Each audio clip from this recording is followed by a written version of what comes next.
always shitty. You know, they're supposed to be shitty, but some of them are much shittier than the others because I was rushing through them, you know. Supposed to be shitty? Well, yeah. I mean, maybe supposed to be shitty is not the way to say it, but I'm very well aware of all of the flaws in my comics, and I rather than try to fix them or make them look better, I kind of celebrate that they look shitty. You've matured, or at least, become a better artist. I've read a number of the diary strip collections, and I think you would almost have to actively work to keep being shitty in order to not get better by doing a comic every single day. That's very true. You've progressed as an artist, I would say. Yeah, I guess so. I mean, I still feel like I can't draw. I mean, I feel like just about every single day something happens in one of the 3 panels where I'm like, shit, that line wasn't supposed to go there. Or, this wasn't, because I always just go straight with a pen. I never use a pencil or anything. And so almost every day I at least fuck up one line. Obviously, there's a difference between doing a 3-panel strip and covering an entire page, but was part of the pressure that you felt you needed something, I guess, a little meatier than you would just do at a daily strip? Oh, yeah, for sure. When there's a good strip in there's some of the pages in the book are very good, and I'm really proud of them. And you can tell it was like, I had this idea and I'm like, oh, this idea is going to be awesome. I can't wait to draw it. I was excited to draw it. I was happy about it. And you can just see it in the finished product. It looks like I wanted to do it. And then you look at the ones where, they're really phoned in and it's like, oh man, nobody's enjoying this. I didn't like it. You don't like it. Why did I even do it? It looks like he stopped doing the column in 2020 at the time when every single one of us was looking for something to do to fill the time. Yeah, it's true. I kind of ran out of ideas, you know what I mean? After, however many 15, 17 years or whatever it was I was doing it. At some point, I just kind of ran out of stuff to talk about, and when I started doing it, it was all about, I'm this punk guy and this is all about punk shows and here's punk stuff you can do. And it's like, I'm almost 50 at this point. Like nobody wants to be a 50-year-old punk, I know that sounds terrible, but it's like, I don't know. It's just like when I was a kid, I always thought that the weird 50-year-old dude in the back of the room was weird and creepy, and I don't want to be that dude. Yeah, for sure. I mean, definitely, especially at the shows, like you don't want to be like the one dude in a room full of 13-year-olds for sure. Right. And, you can only translate that stuff so much. At some point, like I stopped going to shows. I did stop going to shows. It was, part of it was like because I felt weird and old and creepy. And part of it was like, I don't know, just kind of got disinterested. It's not as interesting to me as it used to be. And, if I'm not in that punk scene, I can't really write from the experience of being in the punk scene. And that was another thing is I felt like they should give that space to some young punk kid that has a bunch of shit to say like I used to be, That much was definitely expressed in the last strip. Right. Well, I had my time on this earth. Oh yeah, totally.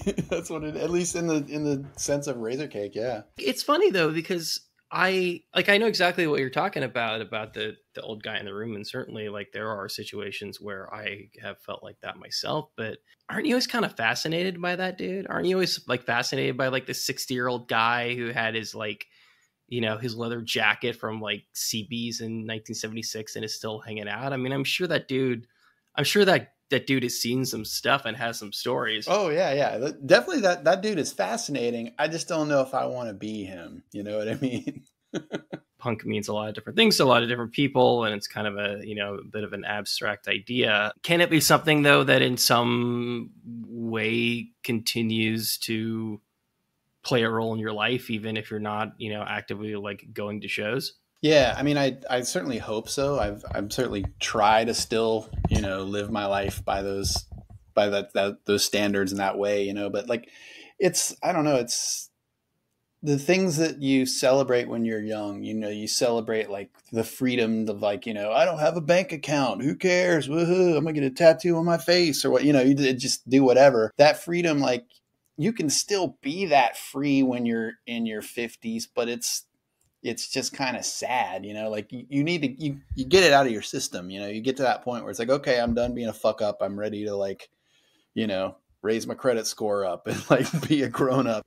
And, I definitely, it's difficult to try and balance, am I going to stay punk for whatever staying punk means? Is that so important that I'm going to not try to better myself and not try to, you know what I mean?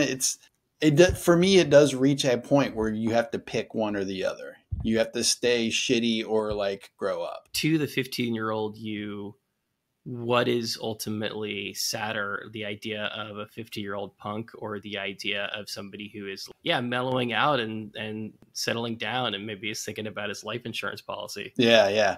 I'm sure 15-year-old me would have, absolutely loved to like be this 41-year-old gutter punk dude or whatever. But that's the thing. I mean, that's only cool to a 15-year-old. And when you're 45, your other friends that are 45, they don't think it's that cool anymore, I think that's really it. It's like, it's about your peer group. When you're 15, you want to impress all the other 15-year-olds and you do stuff, crazy stuff. And then when you're 45, I don't want to say, maybe not necessarily try to impress the other 45-year-olds, but you're definitely trying to like fit in and like be, you're just trying to like act like a normal person, I guess. Do you feel like there are things you didn't do or opportunities that you had that you didn't take because at that place in time they weren't punk enough? I don't think I passed up any opportunities. I mean, I dropped out of college. That was a real left turn. I shouldn't have done that, but yeah, I was too punk, man. I was in a band and we were going to go on tour and I didn't need school. Yeah, I definitely wish I hadn't dropped out of college. I mean, not that I really learned anything in college, but no, I take it back. I learned in college that stupid piece of paper that you work for is kind of worth something when you're trying to get a job.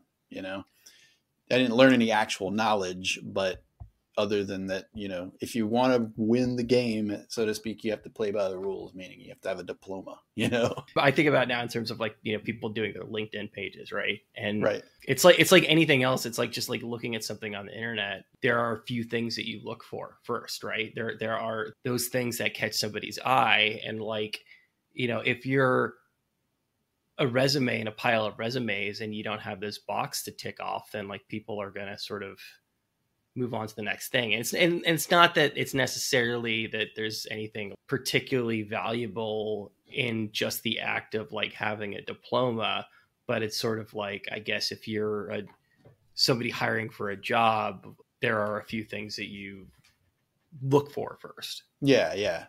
Something that my dad used to always say is that the main thing that college is for is to show somebody that you can stick with something for 4 years.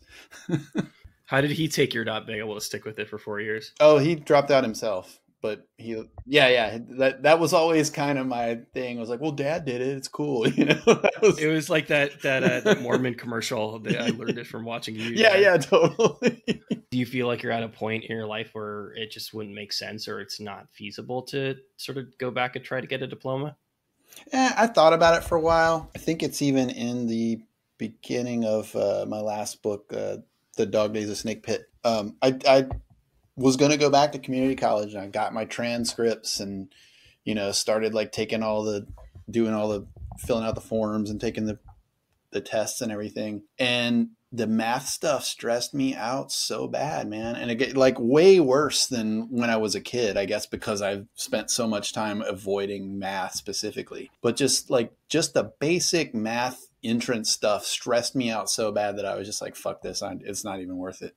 I'd rather just continue my life without a whatever, community college degree, How serious were you taking music from us? I mean, obviously like you were taking it seriously as a musician, but like, was there ever a point when it felt like, oh, this is something that I can really do for a while. This is something that I can survive off of. Yeah. I mean, I think, the whole time I was playing in J Church, like, I mean, we didn't make a lot of money, but it was enough and we toured enough, we were an active enough band where I could get away with living, working some shitty, like part-time job and then like being on the road the rest of the time. And like, when you're living that life, that's all you ever want to do, and it's like, I'm fine with sleeping on floors till I'm 60, I just want to do this all the time. And then once, Lance passed away and then J Church obviously couldn't do anything else anymore. I kind of tried to keep going. I tried to carry that torch, and use all the skills that I had learned in J Church. I'm going to put them in my own new band. And that was a band called Shanghai River that probably no one's heard of, because the thing that I learned is that, like, you know, you can have all the skills and connection and know all the venues and how to, you know, have the connections and all that stuff. But like, if you just don't know how to write a song good, like nobody cares.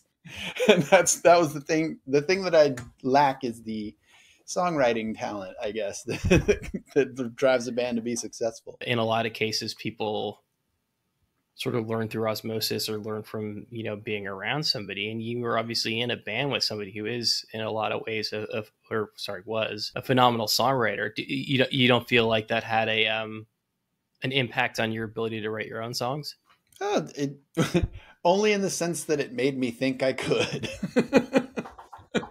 Gave you the confidence to it gave me a lot of false confidence. And you know, I don't know, and then kind of as that began to fizzle out, you know, the bands that I did after J Church were not necessarily as successful, and it made me stop trying so much. And then it just, you know what I mean, it kind of like mellowed into this its own thing. And now I still play music, but it's really just for fun, you know.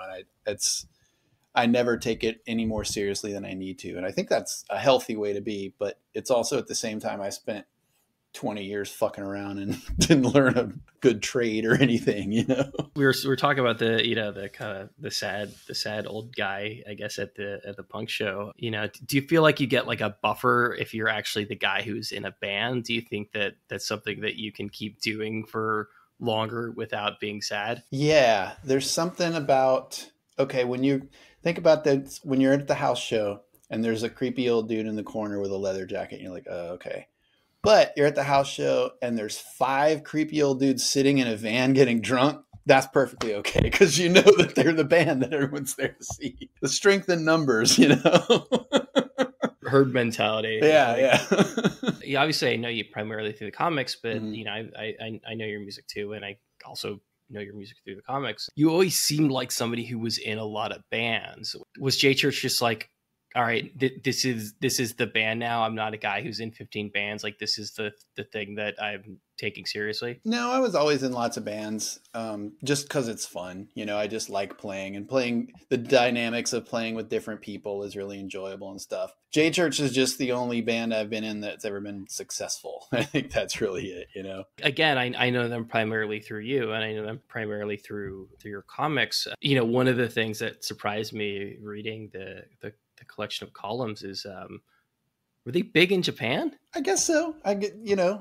Big enough that like we got to tour there twice and everything was paid for. So yeah, I guess in that sense, yeah, definitely. You know, we had a label in Japan that put out records for us, and the 2 tours we had, you know, they were still punk tours. We were still sleeping on floors and stuff, but it's definitely, it was, you know, packed houses every night and stuff. It was fun. Yeah. I would assume that's one of the more surreal moments of your life, is going to a city in Japan that you had literally never heard of basically until you got there. Yeah. And being in a room where you're playing the song that you had never played before and everybody's singing along. I mean, like, you know, there must be a moment where you're just like, all right, like this is it. Like this is as good as it gets. Yeah. I did feel that night for sure. That was like, I think, you know, when you die, they say your life flashes before your eyes. I'm pretty sure that night's going to be in the flash before my eyes when I die. It was definitely one of the coolest nights of my whole life, for sure. Were comics ever something that you felt like you could do on a more professional level? So here's the deal with the comics. Like when,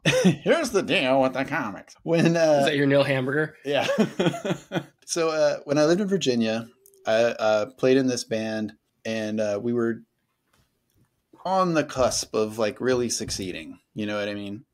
Or I guess, I don't know, in my eyes, we were reaching that level of like, you know, things were about to go succeeding really by your standards. Yes. And our drummer like just up and quit out of nowhere, bailed on us. And like, you know, I think it was right before a tour or something. Like, I don't know, it got to this point where I was so frustrated and I was so mad at this dude. And I was like, I've got to have some kind of art that I do where I'm the only person doing it and I have control and I don't have to like get let down by 3 other dudes constantly, you know? And at the time I was just kind of doing like doodly comics, and I had discovered Jim's journal and kind of got that idea. And like, it kind of, I don't know, it started off as just kind of a goofy thing for fun.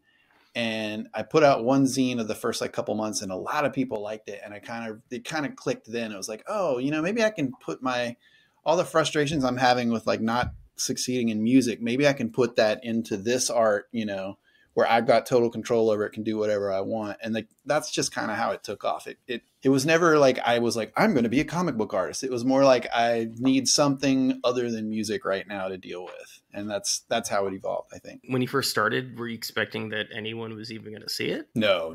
I was making 20 copies of it at Kinko's and just giving them out to my friends and stuff. What was sort of the threshold there where you're like, oh, this is actually a thing that people who don't know me might enjoy? Yeah, it was, I don't know, like what would happen is I'd do a run of 20, 30 copies, and they would instantly go away, and people would keep asking me to go print them again and stuff.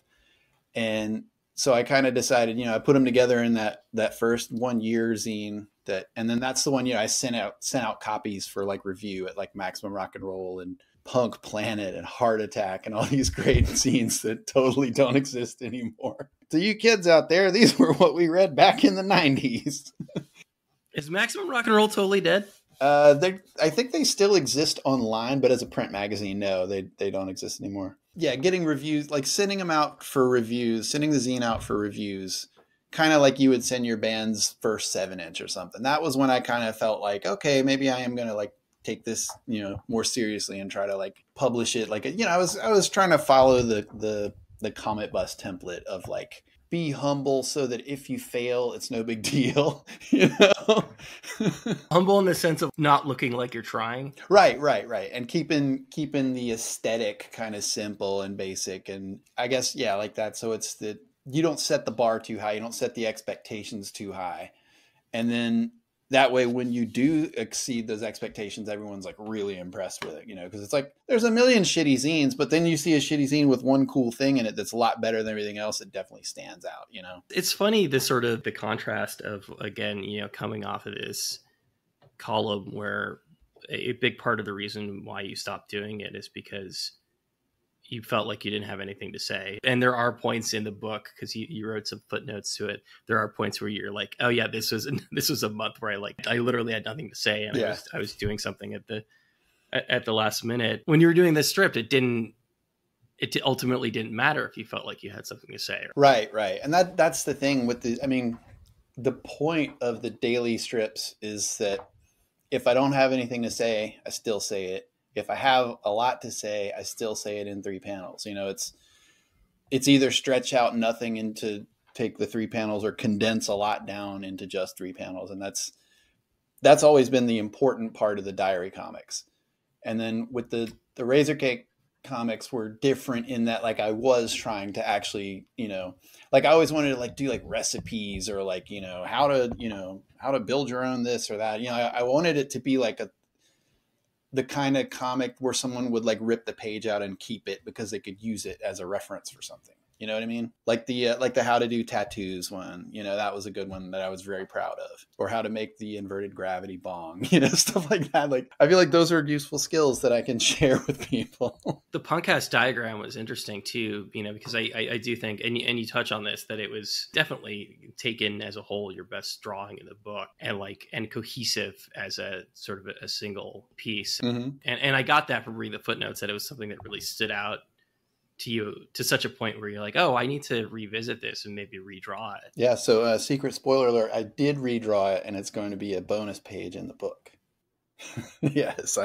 It's literally on my computer right now. I'm working on it. So talking about sort of setting these parameters for yourself. And I assume that like setting parameters for yourself is super important when you're going to sit down and do something every single day, regardless of whether you have something to talk about or, if you wake up feeling like shit. I mean, ultimately, is it more difficult to do a 3-page panel if you have too much to say or not enough? It's honestly harder if I've got too much, because I have to really pick and choose like what are the important things that I really want to say about what happened today. That's definitely much harder, because stretching out nothing is pretty easy. If you play a video game, you just draw yourself playing a video game or whatever. It's that part's very easy. It's definitely condensing the exciting days into just 3 panels. It's hard. Was the drawing nothing, was it that way from the beginning? I mean, did you feel early on when he started doing it that like, maybe if nothing happened that day, then it just wasn't worth sitting down and drawing? Oh, no, no, no. Always from, yeah,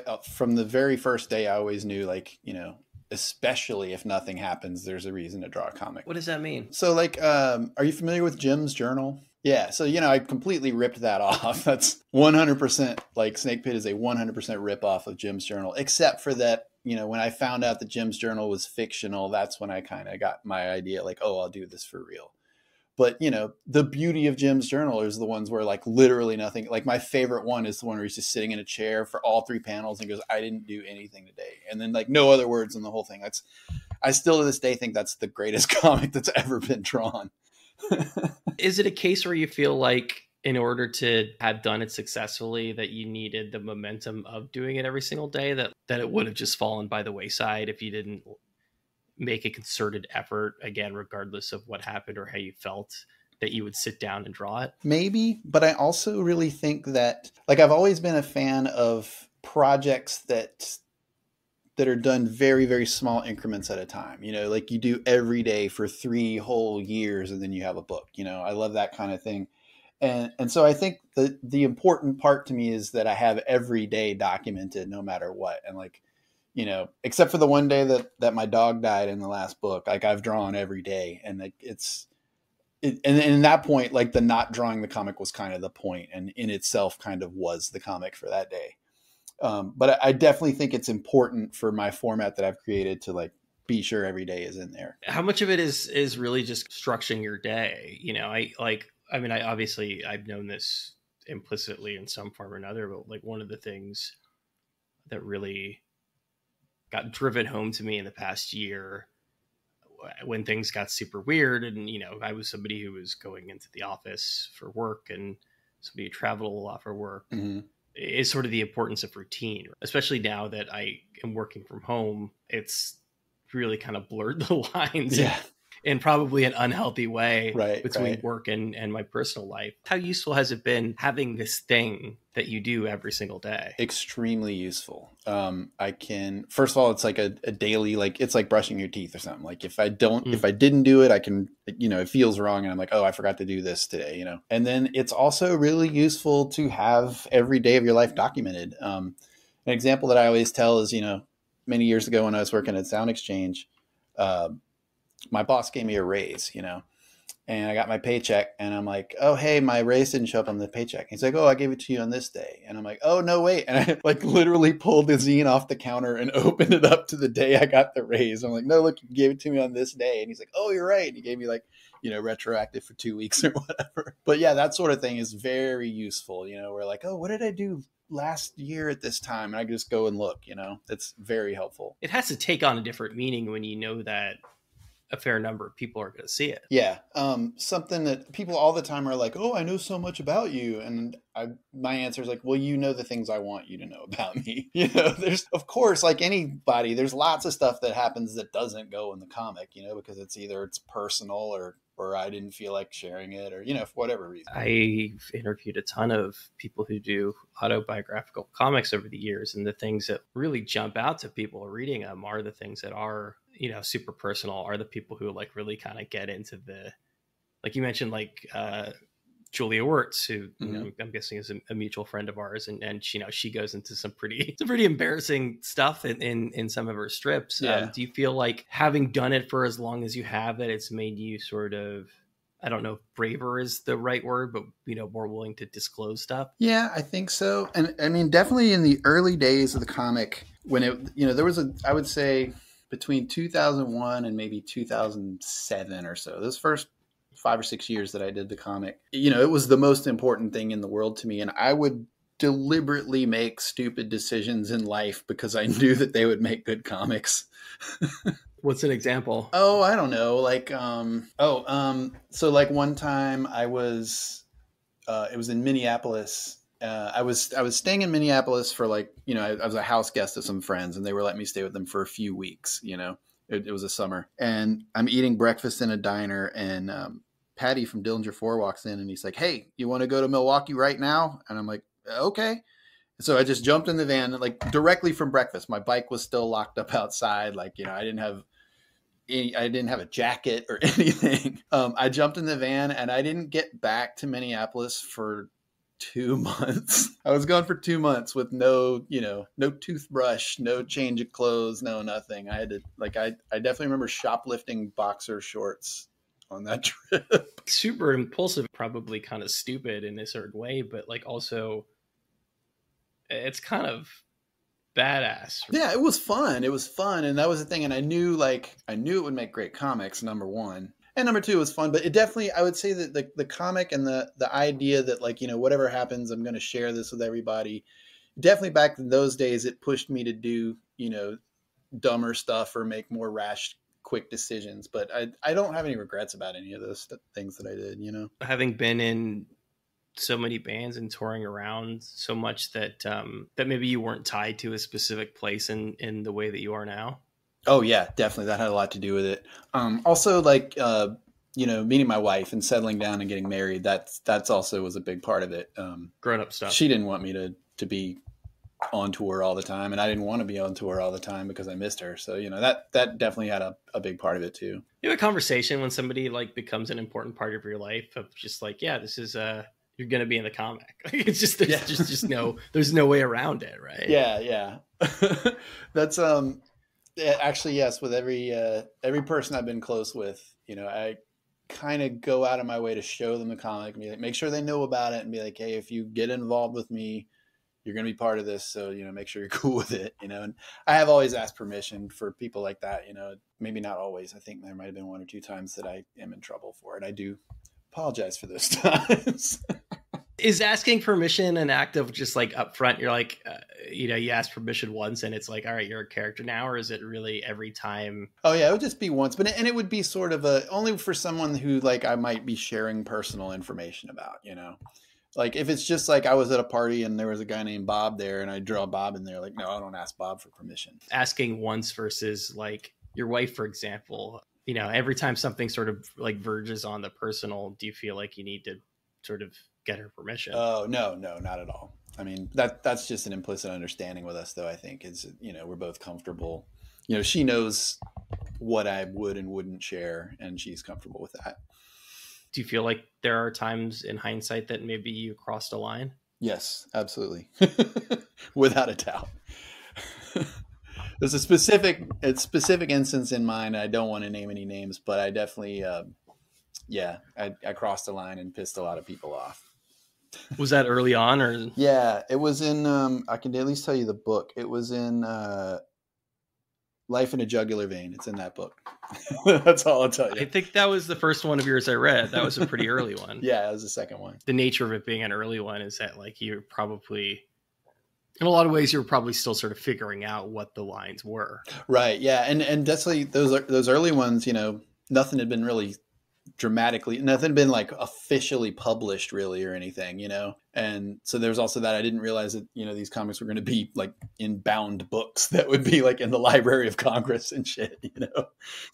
You've still been doing it throughout the pandemic? Yep. Still never missed a day since 2001. Do you update them daily online, or is? Oh, no. I never share them anywhere until the book comes out. So every 3 years a book comes out. Meaning Dog Days came out in 2018 or 2019. Oh, you're making me do math, man. Next year, the next book will come out. And it's going to include all the pandemic stuff? Yeah, it'll be moving to California, all the stuff that I've done, since a lot of interesting. The next book's going to be very, very interesting. A lot of cool shit happened to me. Yeah, Jim's journal. And for me, the first diary strip I remember really getting super invested in that I was reading every day was when James Kolchaka was doing his. Yeah, for sure. That was I would say he was a huge influence on me, but technically I was doing, no. He was doing them a couple years before me, but I actually had never seen his journal comics when I started mine. But then when I found them, I'm like, oh yeah, holy shit, this is amazing. Probably a lot or most people, I was reading them online as they happened, and then maybe get a book after that. Obviously, you have a website and have that access. Is there a reason why you continue to release them that way? Yes, there is, but I don't know if I could actually explain it. There's no real reason. It's an arbitrary thing that I've just decided for whatever reason. I don't know why, because it's not like I'm some Luddite that doesn't embrace technology and stuff. I just, for whatever reason, for these comics, I really want them to only exist on paper. I really don't like, and like, one of my older publishers, I found out a few years ago, like put them up on, put like ebook versions up for sale. And I got really mad and was like, dude, take these down. I do not want ebooks ever. And the only exception I made is the new book.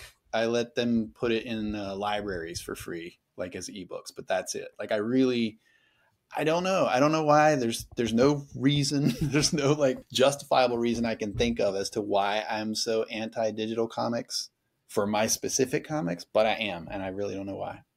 Do you think that there's value in having that time period between the actual incident and when people are able to actually sort of sit down and take it in? Oh yes, that's definitely really helpful. Like, I don't know, there's been times where I might have said something mean about somebody, and if they had seen that within the week of me drawing it, it would have been a very dramatic episode. But 3 years later, they completely forgot that it happened, and it's fine. There's definitely that nice buffer. When I used to do the zine, just the small zines, even that sometimes people would be like, "Oh, this is just like 2 weeks ago," and I'm like, "Ah, shit," like it was still, even that was a little too soon. Like, I definitely enjoy that 3-year buffer. I think part of it too is it's one of those things that if I've ever tried to describe your comic to people, it's been hard to, I'm going to say this is going to come out bad, but I promise it's in a nice way. No, but it's hard. It's sort of hard to verbalize like the appeal of it. Right. Oh, yeah. Like you said that like, you're not the world's best drawer. And like, some days the drawings are better than others. And like, and it is something that in a lot of ways just completely embraces some extremely mundane things. And I think it's maybe a thing that can only be, we have a word for it now because everybody's watching TV shows on Netflix, but like before Netflix, it was a kind of binging. Right. Yeah. Mm-hmm. Do you get a sense of why it works better as sort of a longer sequential work than any of the sort of individual pieces? So this is going to sound weird, but some guy one time, this was, I don't know, 10 or 15 years ago, sent me a copy of like his college thesis or some like really important paper that he had written for school. And the paper was about the perception of time passage in my comics. I swear to God, dude, this guy, like, for like his college like thesis, he did this. But it and I understand it. It was talking about how, when you read my comics, when you read the 3-year books, it almost like this, I feel like an asshole saying this, but it's true. It kind of like induces a trance state. That's kind of the idea of like, you're just repetitively going through each day, and months happen. You watch a month unfold in like 5 minutes. You watch a year unfold in an hour, and like that constant repetition and just reading it, and you like just are flipping the pages mindlessly. You're not really remembering what happened in each strip. You're just kind of, skimming it almost, because that's kind of the point. And it really does kind of induce a trance state. It's I don't know. I know I sound like an asshole for saying that, but I've always been proud of that feeling. I'm proud that I've been able to, and I've had other people tell me that they feel that way too when they read them. It's like meditative. Is that the word? Maybe. But like, like when you listen to like droney music, it's like one riff over and over again, like Lungfish or a band like that, where like the repetition actually kind of like, you start to see patterns, like larger patterns in the repetition. Philip Glass, somebody said that like my comics reminded them of Philip Glass music. Again, it's quite a compliment. Yeah, I know. Again, I feel like a fucking pretentious asshole saying this kind of stuff, because at the end of the day, they're shitty comics about nothing that aren't even drawn well. You use the word shitty before to describe them. In a certain sense, is that part of like the deflecting or the sort of the playing down? Like, do you feel like the playing down that you did when you first started, that you sort of have to do that, and maybe that's sort of a defense mechanism of not seeming or feeling like you're taking them too seriously yourself? Yeah, that's very apt. The other thing though is it adds another level of it's what makes the comics funny, if that makes sense. Like, the comics are never intended to be funny, and like a lot of times people are like, "Oh, I read your book, it's really funny," and like, obviously you didn't read the book. what I do think the one thing that does make my comics funny is how shitty the drawings are, you know? And like, I love, one of my favorite things to do is that breaking down that fourth wall where I'll like actually comment in the comic about how shitty the drawing is. Like, I love doing that. And it's never something that, like, I never intentionally draw anything shitty. Like, that's kind of the thing that people may not realize is that like I'm still trying as hard as I can. I don't think anybody thinks you're like that you're intentionally doing it shitty, but I think that it's also just like, I mean, I never really thought about it this way, because you are doing it on that same day. There's a pretty good chance that the reason why that art is shittier than another day is a reflection on something that's happened to you in that day. Oh yeah, for sure. That's definitely true. There's the one, there's one strip in the first book that everyone always points out where I was like literally blackout drunk when I drew it. And it like looks like a little child drew it. It's the worst drawing in the whole book. And like, I love it, you know? But yeah, that's, if I couldn't have possibly drawn that intentionally, you know, I had to be blackout drunk for it to look like that. I mean, it's probably overstated, you know, this idea of sort of like making art as like catharsis or therapy. Mm-hmm. There's definitely some truth to it, but that's probably unavoidable when you're doing it every single day. I mean, is, you know, in a sense, is this just a method you have now for processing something that's happened in a day? Yes, for sure. I definitely feel like it is therapeutic for me. And I've never felt personally the need to like seek out therapy or anything. And I think having this comic is a big reason why, you know, it's something that I said in an interview a long time ago, was that like, it's hard to get, like when you've lost your job and you've been evicted from your house, it's hard to get super stressed when you look and there's this shitty little cartoon man that's going, I don't have a job. You know, it's like, it definitely helps like ground me a little bit, you know, when I get really upset about something, when you draw it out as a shitty comic, it, you know, it doesn't seem as important. I don't know if that makes sense. It's kind of counterintuitive though, right? Because it doesn't seem as important when you're drawing it, but in a sense, the act of sitting down and drawing something is making it more permanent, you know, especially if you're sitting down and drawing something that's going to be in a book going out to thousands of people. Right. You're kind of enshrining it in a weird way. Yeah, but I think in the sense that like on the days where nothing happens, I'm putting that same amount of work into the documenting of it. You know what I mean? Mm. So it's like, it's a shitty day, nothing happens. I do the same amount of drawing that it's a bad day where I'm really upset, or a great day where I'm really happy. And I think that also kind of helps me like regulate my emotions in that way. You know, it gives you perspective on stuff in hindsight. For sure. For sure. What role has it played in your life over the past year? You know, everyone picked up a new hobby during the pandemic. And one that I picked up was jigsaw puzzles. I got really into jigsaw puzzles.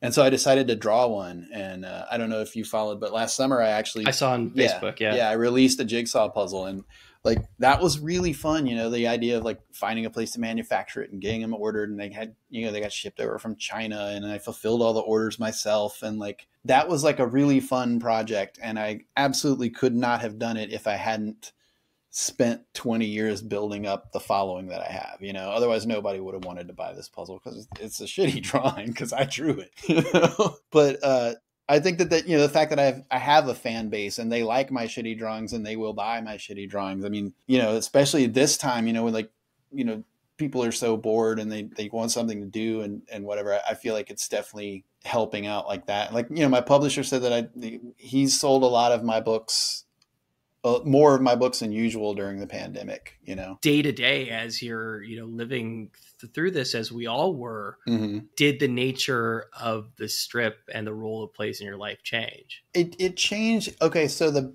I think the biggest change is, you know, I also started working from home, and now I can draw my comics while I'm on the clock.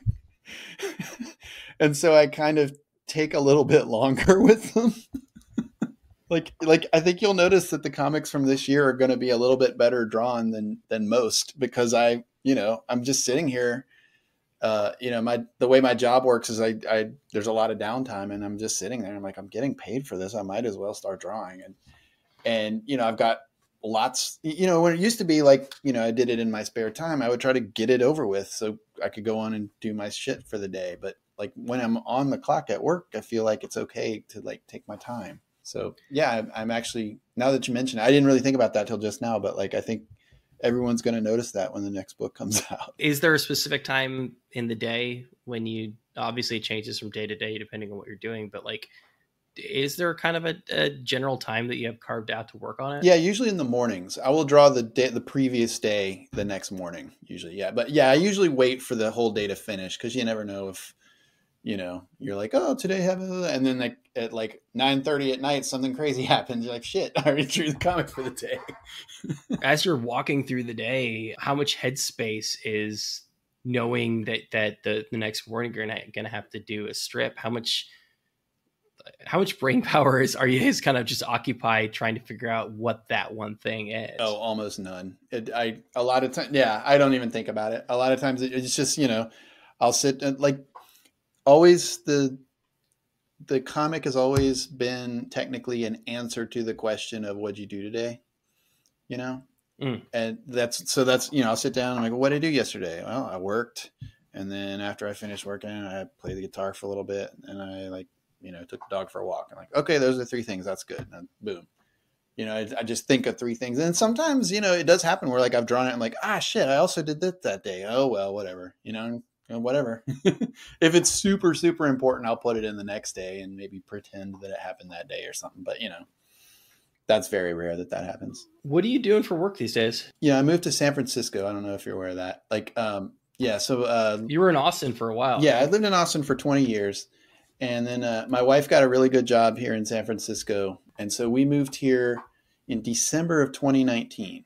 And so I went from Manor, Texas, a tiny little suburb of Austin out in the country in Texas, population 8,000 people, small little town. I moved from there to San Francisco. And then a month into it, the fucking pandemic happens. So it's really weird. I live in this major city that don't really know any of the people of. It's super weird. I've been to I love, walking around the city, and during pandemic is crazy because the streets are empty and you're walking around like a zombie movie. And I've gotten to explore the whole city and it's really beautiful, but I haven't seen any people. You know what I mean? I mean, you know what I'm saying?